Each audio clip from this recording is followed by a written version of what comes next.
Hello and welcome दोस्तों, बहुत बहुत स्वागत है आपको मेरे YouTube चैनल पे। दोस्तों इस वीडियो में हम डिस्कस करने वाले हैं एमटीएस के मोस्ट इंपॉर्टेंट क्वेश्चन का, जो आपको दोस्तों एग्जाम प्रिपरेशन के लिए बहुत इंपॉर्टेंट होने वाला है। यदि दोस्तों आप एमटीएस की तैयारी करते हैं, तो यदि आप एमटीएस की तैयारी कर रहे हैं तो दोस्तों आप मेरे चैनल को सब्सक्राइब कर सकते हैं, मेरे चैनल से जुड़ सकते हैं। इसमें आपको डेली दोस्तों एमटीएस को लेकर जो इसमें डिस्कस होंगे क्वेश्चन को, मैथ के सोल्यूशन को लेकर, इसमें दोस्तों इसमें आपको डेली मैथ के सोल्यूशन प्रोवाइड किए जाएंगे, जिसमें आपको दोस्तों 1.5 महीने में आपको बेसिक्स मैथ जो एमटीएस के लिए एमटीएस एग्जाम के लिए इंपॉर्टेंट है वो आपको 1.5 महीने में प्रोवाइड हो जाएंगे। इसमें आपको 1.5 महीने में पूरा कंप्लीट मैथ का कोर्स कराया जाएगा, तो आप इसमें बिल्कुल फ्री भी ज्वाइन कर सकते हैं और यहाँ पे दोस्तों एमटीएस के मोस्ट इंपॉर्टेंट क्वेश्चन को आप डिस्कस कर सकते हैं। तो चलिए दोस्तों, इसमें हम बिना समय गंवाए एमटीएस के इस नए सेशन में हम चलते हैं पहले क्वेश्चन पे। और दोस्तों पहला क्वेश्चन आपको स्क्रीन पे शो कर रहा होगा।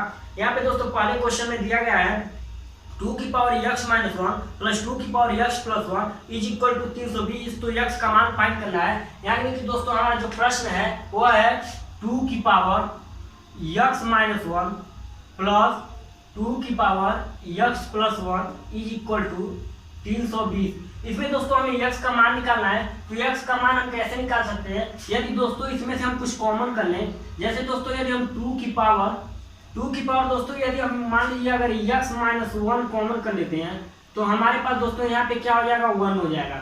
यहाँ पे दोस्तों हमारा 1 हो जाएगा और यहाँ पे हमारा क्या हो जाएगा, क्योंकि दोस्तों 1 में यदि हम 2 की पावर x माइनस 1 से गुणा कर दे तो हमारा 2 की पावर x माइनस 1 आ जाएगा।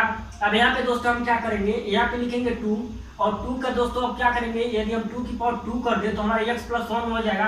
क्योंकि दोस्तों यदि किसी का यदि दोस्तों बेस समान हो यानी आधार समान हो तो ऊपर के जो घात होते हैं वो आपस में जुड़ जाएंगे। यानी x माइनस 1 में यदि हम 2 जोड़ेंगे तो x प्लस 1 बन जाएगा, जो कि हमारा 2 की पावर x प्लस 1 यहाँ पे हो जाएगा। तो यहाँ पे दोस्तों हम इसको इस प्रकार से लिख सकते हैं। अब यहाँ पे दोस्तों हम क्या कर सकते हैं, यहाँ पे करें तो हमारा 320 हो जाएगा। अब दोस्तों हम इसमें क्या कर सकते हैं, यहाँ पे यदि हम करें तो यहाँ पे हो जाएगा 2x माइनस 1। अब इसको दोस्तों सॉल्व करेंगे तो हमारे पास हो जाएगा 5 बराबर। अब दोस्तों यहाँ पे 320 है। अब यदि हम क्या करें दोस्तों, यदि हम 5 से इसको डिवाइड कर दें तो हमारे पास हो जाएगा 2 की power x minus 1 is equal to, अब इसको 5 से डिवाइड करेंगे तो यह हो जाएगा 5 छक्का 30, 5 चौक को 20। अब दोस्तों यह हमें पता है कि यदि 2 का बेस है यह, तो हम इसको 2 के बेस में करेंगे। यानी कि दोस्तों 2 की power x minus 1 is equal to 2 की पावर कितना हो जाएगा, यानी कि 2 4 8 16 32 64, यानी कि 2 की पावर 6 हो जाएगा। यानी कि दोस्तों 2 की पावर 6 हमारा 64 होता है। अब यहाँ पे दोस्तों हमारा जब बेस समान हो तो हमारा जो पावर भी होता है वो भी हमारा समान हो जाता है। यानी कि दोस्तों x minus 1 is equal to 6 हो जाएगा। अब दोस्तों हमारा x जो हो जाएगा वो हो जाएगा 7। अब दोस्तों हम इस इक्वेशन में रख के चेक कर लेंगे कि क्या ये हमारा 320 जो है x के मान के लिए संतुष्ट है। तो हम चेक करने के लिए क्या करेंगे, यहाँ पे दोस्तों 2 की पावर 7 है, यानी कि 2 की पावर 7 में से 1 घटा देंगे, यानी कि 2 की पावर 6 हो जाएगा, प्लस 2 की पावर 8 हो जाएगा, क्योंकि 7 x का मान है और 1 8 किया है, तो 2 की पावर 8 हो जाएगा। अब इसको करेंगे दोस्तों तो यह हमारा हो जाता है 64 और इसको करेंगे तो 128 128 दूना 256, यानी कि दोस्तों यह हो जाता है 256। अब इन दोनों को ऐड करेंगे तो हमारे पास क्या यह वैल्यू फाइंड होगा। तो यहाँ पे हम ऐड करके देख लेते हैं। तो यहाँ पे हो जाएगा 0 और इसको अगर ऐड करते हैं तो यह हुआ 11 11 12 को 2 और यहाँ पे 2 1 हासिल 3, यानी कि 320। यानी कि दोस्तों जो हमारा x का मान है वो इस इक्वेशन को संतुष्ट करता है। तो आई होप आपको यह समझ में आ गया होगा। अब चलिए चलते हैं नेक्स्ट प्रश्न में। यहाँ पे दोस्तों जो हमारा दूसरा प्रश्न है इसमें पूछा गया है, यदि 10 पुरुष या 20 स्त्रियां या 40 बच्चे किसी कार्य को 7 महीनों में कर सकते हैं, तो 5 व्यक्ति 5 औरत और 5 बच्चे एक साथ उस कार्य को का आधा भाग कितने दिन में कर लेंगे। यानी कि दोस्तों इसमें पूछा गया कि 10 आदमी हैं, 20 औरत हैं और 40 बच्चे हैं, तो यह दोस्तों किसी काम को यह 7 दिनों में पूरा कर लेते हैं। तो यदि हम 5 आदमी 5 महिला और 5 पुरुष को एक साथ काम कराएं तो उस काम का आधा कितने दिनों में कर लेंगे। तो यहाँ पे दोस्तों यह क्वेश्चन बहुत इंपॉर्टेंट होने वाला है, तो आप इस क्वेश्चन को ध्यान से देखिएगा और इसको सॉल्व करने के मैं टोटली आपको इजी विधि बताऊंगा जो आप एग्जाम में इसको अप्लाई कर सकते हैं। तो यहाँ पे दोस्तों हम क्या करने वाले हैं, यहाँ पे हमें दिया गया कि 10 औरत है, यानी कि 10 से दोस्तों ये हमारे जो दोस्त हैं ये मैन है और जो ये हमारे 20 हैं यह वुमेन है।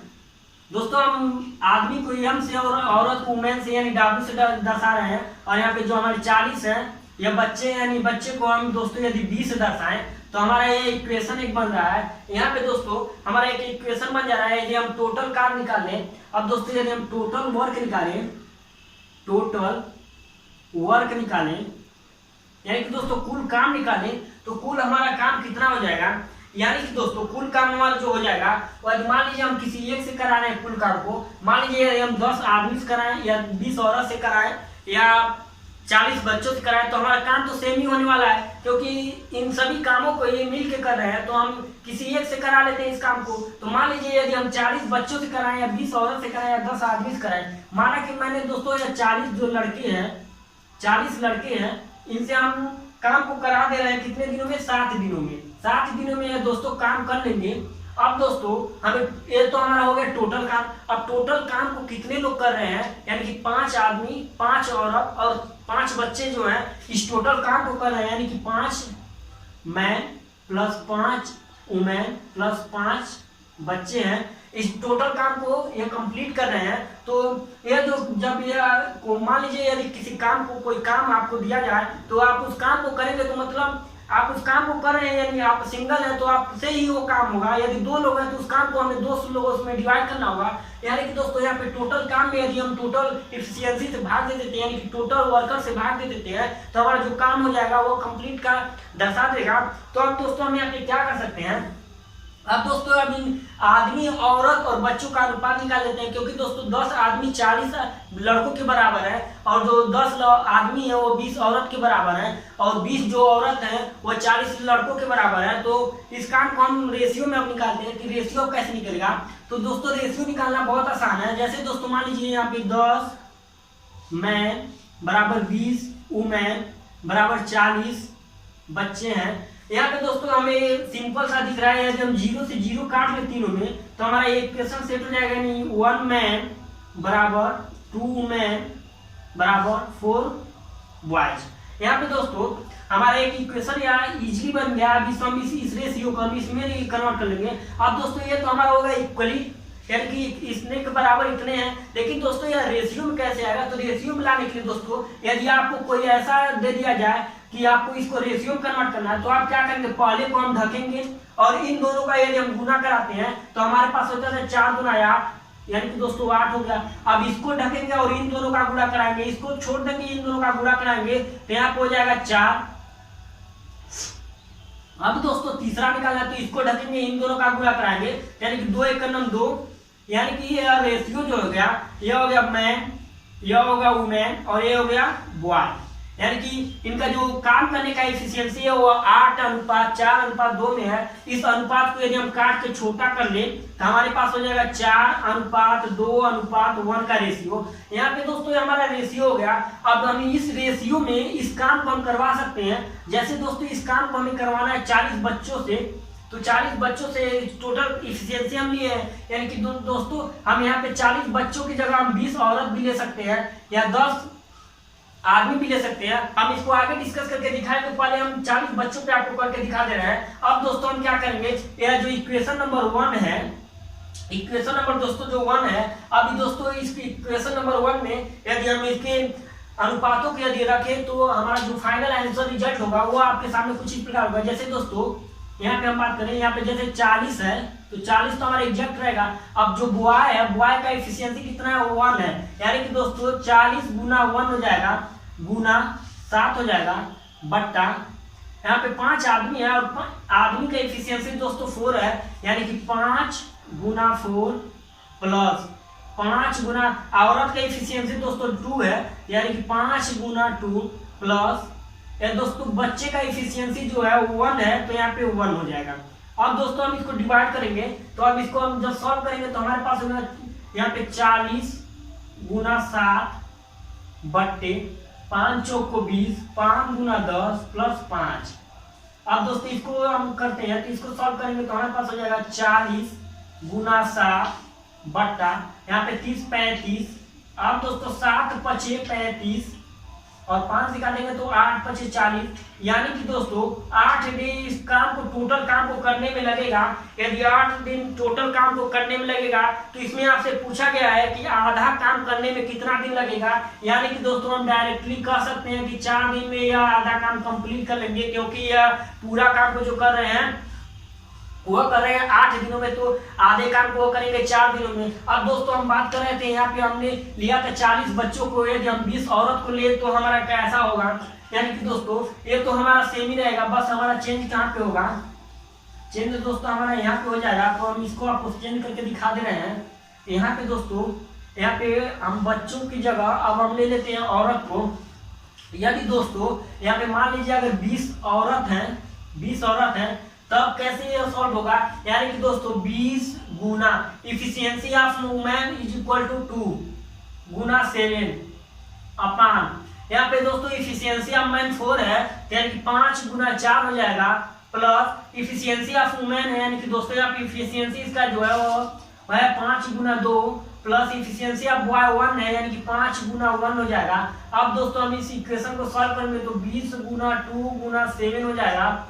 अब दोस्तों नीचे का सॉल्व करेंगे तो नीचे का सॉल्व करेंगे दोस्तों तो हमारा हो जाएगा यह 35, यानी कि दोस्तों 7 × 5 = 35, 5 × 4 = 20, यानी कि दोस्तों 4 गुना 8। टोटल काम को यह कितने दिनों में कर रहे हैं, 8 दिनों में। आधा काम को कितने दिनों में करेंगे, 4 दिन में। यानी कि दोस्तों हम इन वैल्यू में से किसी एक का भी वैल्यू लेकर इस प्रश्न को हल कर सकते हैं। तो आई होप आपको यह समझ में आ गया होगा। अब चलिए चलते हैं नेक्स्ट प्रश्न में। एक थैले में 1 रुपया 50 पैसे तथा 25 पैसे के सिक्कों के मूल्यों के क्रमशः 4, 5 और 6 के अनुपात में है। यदि सिक्कों की कुल संख्या 760 है तो 50 पैसे के कुल कितने सिक्के हैं, यानी कि दोस्तों एक थैला है जिसमें 1 रुपया 50 पैसा और 25 पैसे के सिक्के रखे गए हैं। उन सिक्कों का जो रेशियो दिया गया वो हमें दिया गया है और सिक्कों का जो मेन वैल्यू है वो हमें दे दिया गया है। तो हम चलते हैं इस प्रश्न में और निकालते हैं कि उस थैले में जो 50 पैसे के सिक्के हैं वो कितने सिक्के हैं उस थैले में। यानी कि दोस्तों हमारा जो 1 रुपया का जो सिक्का होने वाला है, 1 रुपया 50 पैसा 25 पैसा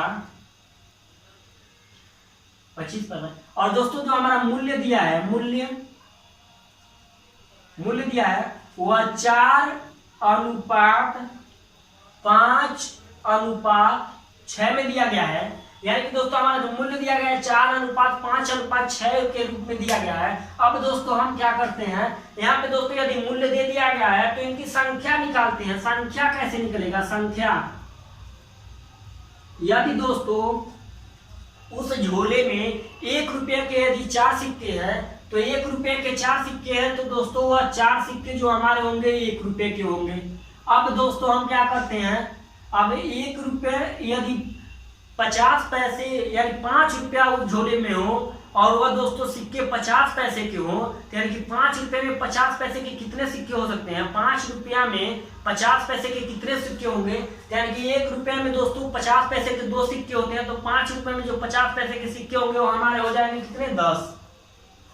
अब दोस्तों 6 रुपया में 25 पैसे के कितने सिक्के होंगे, दोस्तों 1 रुपया में 25 पैसे के होते हैं 4 सिक्के, तो 6 रुपये में 6 चौको 24 यानी कि 24 सिक्के हो जाएंगे जो होंगे हमारे 25 पैसे के। दोस्तों आपको यह बिल्कुल समझ में नहीं आ रहा होगा तो मैं इसको एक बार और इजी तरीके से आपको समझाने की कोशिश कर रहा हूँ। यदि दोस्तों मान लीजिए किसी झोले में 4 रुपया है, यानी कि दोस्तों 4 रुपया है उस झोले में, तो उस झोले में यदि 4 रुपया है तो 4 रुपये एक का सिक्का कितना हो जाएगा, हमारे पास हो जाएगा 4। अब दोस्तों यदि किसी झोले में 50 पैसे के 50 पैसे का हमें सिक्के निकालने हैं, चूंकि वो सिक्के हैं 5 रुपए, यानी एक झोले में 5 रुपए है तो उसमें 50 पैसे के कितने सिक्के बन सकते हैं, यानी कि हम जानते हैं कि 1 रुपये में हमारे जो होते हैं 50 पैसे के 2 सिक्के होते हैं, तो हमारा यहाँ पे जो सिक्का हो जाएगा वो 10 हो जाएगा। और दोस्तों यदि किसी झोले में 6 रुपया हो और उसको दोस्तों वो 25 पैसे के सिक्के हो तो उस झोले में कितने सिक्के हो सकते हैं, यानी कि दोस्तों हमें पता है कि 1 रुपये में जो सिक्के होंगे 25 पैसे के वो होंगे हमारे कितने, 4। यानी कि दोस्तों 1 रुपया के में जो 25 पैसे के 4 सिक्के होते हैं तो 6 रुपये में कितने सिक्के हो जाएंगे, यानी कि दोस्तों हो जाएंगे 6 चौको 24। अब दोस्तों यह जो हमारा रेशियो या संख्या का है, चूंकि हमें रेशियो का जो संख्या दे दिया गया है वह 760 ही दिया है, यानी कि उस झोले में जो टोटल सिक्के हैं वह 760 ही है। यानी कि दोस्तों यदि हम रेशियो को यदि ऐड करें, रेशियो को यदि दोस्तों हम ऐड करते हैं तो हमारे पास कितना हो जाता है, यहाँ पे हो जाएगा 34 और यहाँ हो जाएगा दोस्तों 38। यानी कि दोस्तों अनुपात में हो जाता है 38, जबकि रियल में दिया है कितना 760। अब दोस्तों यदि हम इसको डिवाइड करें तो यह हो जाएगा हमारा 2 से 2 कैंसिल और यहाँ पे हो जाएगा 20। यानी कि दोस्तों अनुपात 1 का जो मान हो जाएगा 20 हो जाएगा। हमें पूछा है कि उस झोले में जो है वो 50 पैसे के कितने सिक्के हैं, तो हमें 50 पैसे के दोस्तों सिक्के निकालना है। तो हमें 50 पैसे का सिक्के निकालना है दोस्तों। हमें पता है कि अनुपात में उस झोले में 50 पैसे के जो सिक्के हैं वो 10 हैं। तो यहाँ पे दोस्तों यदि अनुपात में 10 हैं तो यहाँ पे कितने हो जाएंगे, यहाँ पे दोस्तों हमारे हो जाएंगे 200, क्योंकि यहाँ पे हमने 10 से मल्टीप्लाई किया, यहाँ पे भी 10 से मल्टीप्लाई होगा तो हमारे जो सिक्के हो जाएंगे वो 200 हो जाएंगे। यानी कि दोस्तों ये जो अनुपात 1 का मान है इसमें यदि हम मल्टीप्लाई कर दें, गुना 20 कर दें तो हमारे पास 200 सिक्के हो जाएंगे, उस झोले में 50 पैसे के हो जाएंगे। तो आई होप दोस्तों आपको यह समझ में आ गया होगा। अब चलिए नेक्स्ट प्रश्न में चलते हैं। दोस्तों जो हमारा अगला प्रश्न है उसमें पूछा गया है कि 90 तक लिखने के लिए आपको कितने अंकों की आवश्यकता पड़ेगी। यह दोस्तों बेहद इंपॉर्टेंट क्वेश्चन होने वाला है एमटीएस एग्जाम के लिए। तो दोस्तों अगर हम आपसे कहें कि आपको 1 से लेकर 9 तक लिखना है तो आपको कितने अंकों की आवश्यकता पड़ सकती है, तो आप डायरेक्टली कहेंगे कि 1 से लेकर 9 तक लिखना है तो 9 अंकों की आवश्यकता पड़ेगी। हाँ, यदि हम कह दें कि 1 से लेकर 12 तक लिखना है तो 1 से लेकर 9 तक आपने जितने अंक लिए अब उसमें दोस्तों ऐड करते चले जाएंगे। तो हम चलते हैं, अब 1 से लेकर 90 तक लिखना है दोस्तों। यदि 1 से लेकर 90 तक हमें लिखना है, यहाँ पे दोस्तों 1 से लेकर यदि हमें 90 तक लिखना है तो अंकों की आवश्यकता कितनी होगी दोस्तों। अगर हमें 1 से लेकर 9 तक लिखे तो हमें 9 अंक की आवश्यकता होगी दोस्तों। यदि हम 1 से लेकर 9 तक लिखे तो हमें आवश्यकता कितनी होगी, 9 अंकों की। अब दोस्तों 1 से लेकर 9 तक लिखने के लिए हमें 9 अंकों की आवश्यकता पड़ती है। अब दोस्तों जब 1 से लेकर हमने 9 तक लिख लिया है, हमें दोस्तों कितना लिखना है, 90 तक।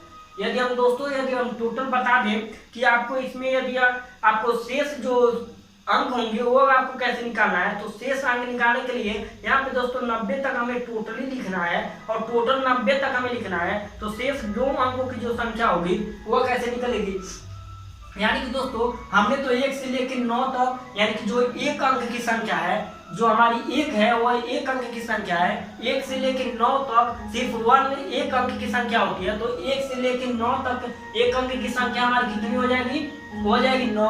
अब दोस्तों हमें 2 अंकों की संख्या निकालनी है, 2 अंकों की। तो 2 अंकों की संख्या कैसे निकलेगी दोस्तों, यदि हमें 90 तक ही जाना है तो यदि हम 90 में से 9 को घटा दें तो हमारे पास जो 81 होगा, 81 जो होगा वह 2 अंकों की संख्या होगा। क्योंकि दोस्तों 1 से लेकर 9 तक तो हमने लिख लिया, अब बचे जो हमारे 2 अंकों की संख्या 1 से लेकर 90 तक के बीच में, तो वह हमारे कहाँ से स्टार्ट होंगे, वो स्टार्ट होंगे दोस्तों 10 से लेकर 90 तक। यानी कि 10 से लेकर 90 तक जो हमारी संख्याएं हो जाएंगी वो हो जाएंगी 81।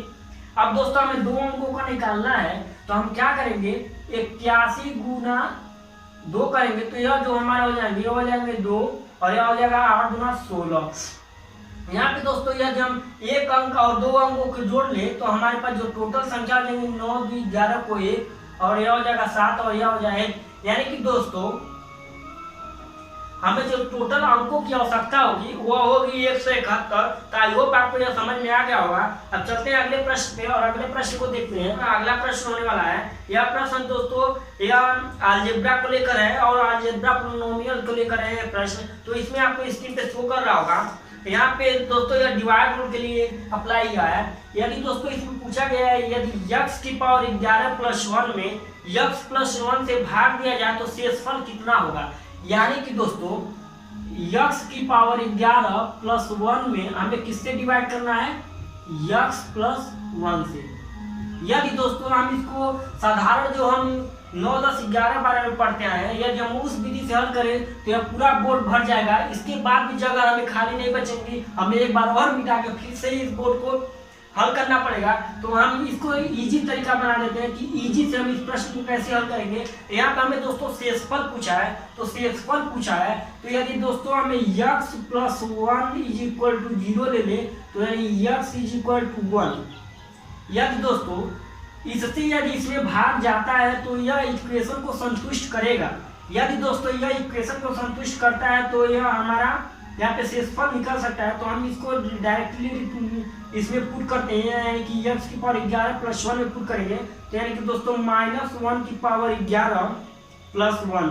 यहाँ पे दोस्तों यदि हम इसको पुट करते हैं तो हमारा हो जाता है कितना दोस्तों, यदि माइनस में किसी की संख्या है, जैसे दोस्तों -1 है और ऊपर उसकी पावर यदि दोस्तों विषम है तो विषम में तो दोस्तों वो हो जाता है माइनस में। और यहाँ पे दोस्तों हम इसकी बात करें तो हो जाएगा 1।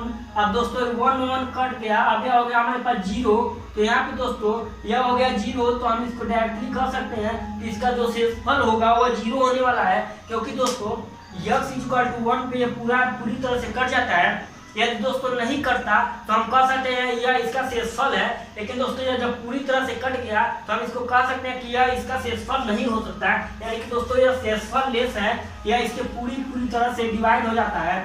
तो आई होप आपको यह समझ में आ गया होगा। आप चलते हैं अपने प्रश्न है, इसमें पूछा गया है A/B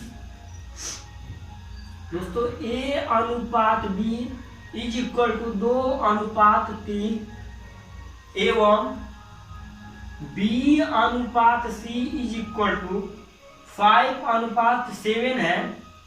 तो हमें दोस्तों A/C निकालना है। यहाँ पे दोस्तों हमें दो रेशियो दिए गए हैं, A/B का रेशियो दिया गया है, B/C का रेशियो दिया गया है। तो दोस्तों हमें A और C की रेशियो निकालने हैं। तो यह दोस्तों बहुत इंपॉर्टेंट प्रश्न है, तो इस प्रश्न को आप बिल्कुल भी मिस मत कीजिएगा। इस प्रश्न का मैं एक सीधा ट्रिक बता देता हूँ दोस्तों। यदि दोस्तों यहाँ पे जब निकाले A/B/C का निकाले, तो दोस्तों यदि A/B/C निकालना है हमें, तो हम A/B/C कैसे निकाल सकते हैं। यहाँ पे दोस्तों A का तो हमें 2 पता है, C का हमें 7 पता है, लेकिन दोस्तों B का जो दिया है वो 2 भी दिया है, B का जो दिया है दोस्तों 5 भी दिया है। तो यहाँ पे दोस्तों एक बहुत कंफ्यूजन होती है कि आप इस अनुपात को कैसे सॉल्व कर सकते हैं। तो हम क्या करेंगे दोस्तों, हमें सॉल्व करने के लिए क्या करना चाहिए, यदि हमें यह निकालना है तो हम क्या करेंगे, हमें निकालना पड़ेगा क्या A/B, थोड़ा सा डिस्टेंस मेंटेन करेंगे, B/C। अब दोस्तों हम इसका अनुपात नीचे लिख देंगे, यानी कि 2/3, इसका अनुपात नीचे लिख देंगे, यानी कि 5/7 लिख देंगे। अब दोस्तों हम इसमें करेक्शन क्या करेंगे, हमें जो B का अनुपात है इन दोनों अनुपात को सेम करना है। अब B के अनुपात को सेम करेंगे, यहाँ पे 3 है, यहाँ पे 5 है।